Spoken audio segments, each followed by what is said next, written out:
இன்னைக்கு அம்மாஸ் கிச்சனில் நான் உண்டாக்க போகிற ஒரு ஈவினிங் ஸ்நாக்ஸு சக்கை வரட்டி வச்சு இலை அடி எப்படி உண்டாக்குறதுன்றது காமிச்சு தர போகிறேன். அதுக்கு முன்னாடி அம்மாஸ் கிச்சனை சப்ஸ்கிரைப் பண்ணுங்க, லைக் பண்ணுங்க, ஷேர் பண்ணுங்க, கமெண்ட்ஸும் கட்டாயமாக கொடுங்க. வாங்க, இதுக்கு என்னெல்லாம் தேவைன்றதை காமிச்சு தரேன். அரிசி மாப்பொடி ஒரு பவுலுக்கு எடுத்து வச்சுட்டுருக்கேன். இது வந்து சக்கை வரட்டி, தேங்காய் ஒரு சின்ன தேங்காய், ஒரு தேங்காய் பூ எடுத்து வச்சுட்டுருக்கேன், சுடுவெல்லம் எடுத்து வச்சுட்டுருக்கேன், வாழை இலையை வாட்டி எடுத்து வச்சுட்டுருக்கேன். இப்போது இதை எப்படி உண்டாக்கணுன்றதை காமிச்சு தரேன். இப்போது ஃபஸ்ட்டு இந்த அரிசி மாப்பொடியில் கொஞ்சோண்டு சால்ட் போட்டுக்கலாம். சும்மா ஒரு வாசனைக்கு ஒரு சொட்டு நெய். இப்போது இதெல்லாம் இது பண்ணியிருக்கோம் இல்லையா, ஒரு ஸ்பூன் எடுத்து நம்ம உப்பு நெய் எல்லாமே சேர்ந்து கலந்து எடுத்துக்கலாம்.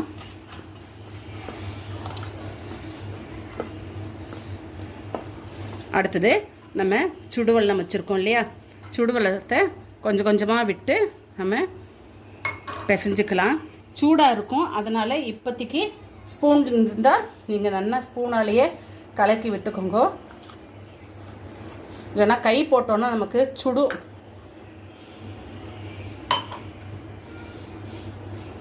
இதுக்கு அளவு உண்டா? அளவெல்லாம் கிடையாது, நம்மத்துக்கு எத்தனை தேவையோ அதுக்கேற்ற மாதிரி தான். சக்கை விழுது எத்தனை இருக்குன்னு பார்த்துக்கணும், அதுக்கு ஏற்ற மாதிரி இதை நம்ம உண்டாக்கிக்கலாம். ஸோ நான் ஒரு கொஞ்சம் இதோட சின்ன பவுலுக்கு ஒரு பவுல் தான் எடுத்துட்டு இருக்கேன் அரிசிமா.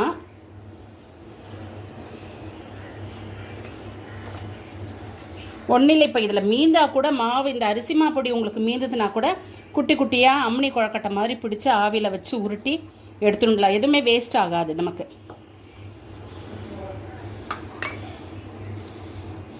இது எல்லாமே நான் கலக்கிட்டு உங்ககிட்ட காமிக்கிறேன். இந்த மாதிரி நீங்கள் குழச்சி எடுத்துக்கோங்க. இது இதில் எடுத்து நல்லா இந்த மாதிரி குழன்னு அது இந்த கண்டிஷன். இப்போ இதை அப்படியே ஊற வச்சுடலாம். ஒரு நம்ம சக்கை வரட்டி வதக்கிற வரைக்கும் இது அப்படியே இருக்கட்டும். இப்போது இதில் நான் ஒரு 2 ஸ்பூனுக்கு நெய் விட்டுருக்கேன். இந்த நெய் விட்டுட்டு நம்ம எடுத்து வச்சுருக்கோம் இல்லையா இந்த சக்கை வரட்டி, அந்த சக்கை வரட்டியை அந்த நெய்யில் போட்டு விடலாம். ஆக்சுவலாக இப்போ வந்து உங்களுக்கு வந்து பலாப்பழம் வந்து சீசன். இப்போ இந்த நேரத்தில் நீங்கள் உங்களால் எவ்வளோ வாங்கி இந்த மாதிரி வரட்டி வச்சுக்க முடியுமோ வரட்டி வச்சுக்கோங்க. நீங்கள் இந்த மாதிரி வரட்டி வச்சுட்டோன்னா பலாப்பழம் சீசன் இல்லைன்னா கூட நம்மளால் பலாப்பழம் ரெசிபியெல்லாம் நம்ம போட முடியும். ஆற்றுலேயும் பலாப்பழத்தை வச்சு நம்ம பாயசம் உண்டாக்கிக்கலாம், அப்புறம் இந்த மாதிரி இலை உண்டாக்கலாம். இப்போது இதிலையே நம்ம எடுத்து வச்சுருக்கிற தேங்காயும் போட்டு பரட்டி எடுத்துன்னு விடலாம்.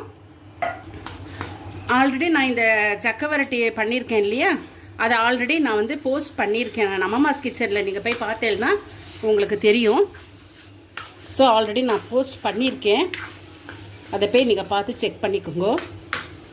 இப்போ அந்த இதில் எதுவுமே வேண்டாம், இதுலேயே நம்ம வெல்லம் போட்டிருக்கோம், அப்புறம் சுக்கு பவுடர், ஏலக்காய் எல்லாமே போட்டிருக்கோம். நம்ம வந்து என்னென்னா தேங்காய் போட்டு நம்ம இதை ஒன்று பரட்டி கொடுக்கணும், அவ்வளோதான். இப்போ நல்லா வதக்கி விட்டு பத்தில் இந்த மாதிரி எடுத்து வச்சுட்டாச்சு. இப்போது இலை எப்படி உண்டாக்கணுன்றது நான் காமிச்சு தரேன். இப்போது நம்ம வந்து இலை நல்லா வாட்டி எடுத்துட்டுருக்கேன். நான் அடுப்பில் நல்லா வாட்டி எடுத்துட்டுருக்கேன். இப்போது இந்த மாவு கொஞ்சம் எடுத்துக்கலாம். உங்களுக்கு என்ன சைஸ் வேணும் அதுக்கேற்ற மாதிரி நீங்கள் வந்து தட்டி எடுத்துக்கோங்க. இது ரொம்ப மெலிசாக தட்டினா நல்லா இருக்கும்.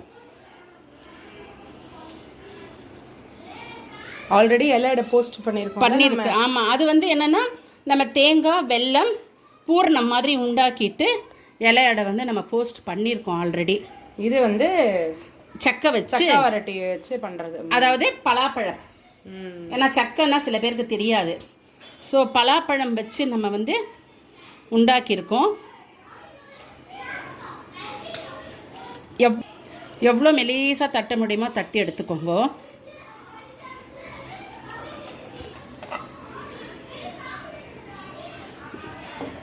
நம்ம வச்சாச்சு.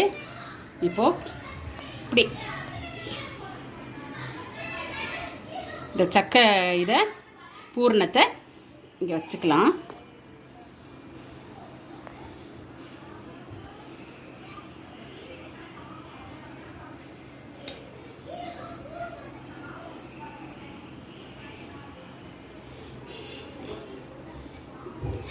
நல்லா ப்ரெஸ் பண்ணி வெளியில் வராத மாதிரி ப்ரெஸ் பண்ணி விட்டுடுங்க. மொல்லமாக ப்ரெஸ் பண்ணுங்க.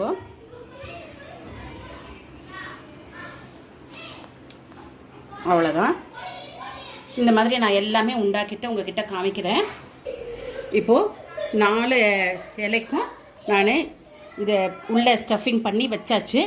இப்போ ஆல்ரெடி நான் இங்கே இட்லி பானையில் வெள்ளத்தை விட்டு சூடு பண்ணி வச்சுட்டேன். இதெல்லாம் நீங்கள் ரெடியாக பண்ணி வச்சுட்டேன்னா உங்களுக்கு ஈஸியாக இருக்கும். எப்பொழுதுமே இதை எடுத்து நம்ம வேக வைக்கலாம்.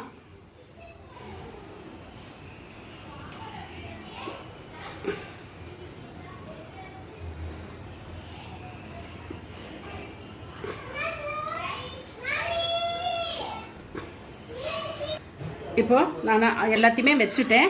இந்த இட்லி இதால் நம்ம மூடிடலாம். அடுப்பையும் பெருசு பண்ணியாச்சு. இது நல்லா வேகட்டும். வெந்துட்டு உங்ககிட்ட காமிக்கிறேன்.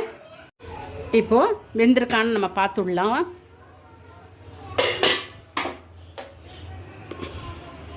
இப்படி ஒரு இலையை எடுத்து பார்த்துலன்னா உங்களுக்கு தெரியும்.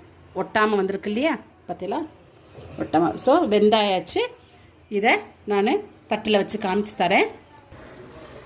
இப்போ பாருங்க, எல்லாமே எடுத்து வச்சுட்டேன். நல்லா வந்திருக்கு. இப்போது சக்கை வரட்டி வச்சு இன்றைக்கி இலை அடை உண்டாக்கியிருக்கேன். இப்போது இது உள்ளுக்குள்ளே எப்படி இருக்குன்னு பார்க்கலாம்.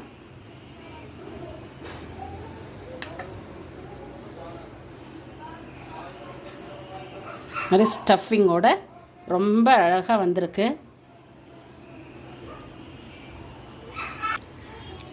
இன்றைக்கி அம்மாஸ் கிச்சனில் சக்கை வரட்டி வச்சு எப்படி இலை அடை உண்டாக்கணுன்றது நான் காமிச்சு கொடுத்துருக்கேன். நீங்களும் ஆற்றுல உண்டாக்கி பாருங்க. இப்போ வந்து சீசன், பலாப்பழ சீசன். கட்டாயமாக எல்லோரும் 2 3 எத்தனையோ வாங்கிட்டு நான் போஸ்ட் பண்ணியிருக்கேன். அந்த மாதிரி சக்கையை நல்லா வரட்டி நீங்கள் எடுத்து வச்சுட்டேன்னா கெட்டே போகட. ஃப்ரிட்ஜில் வைக்கணும், கெட்டே போகாது. எப்போ வேணாலும் நம்ம இஷ்டத்துக்கு நம்ம உண்டாக்கி எடுத்துக்கலாம் நம்ம.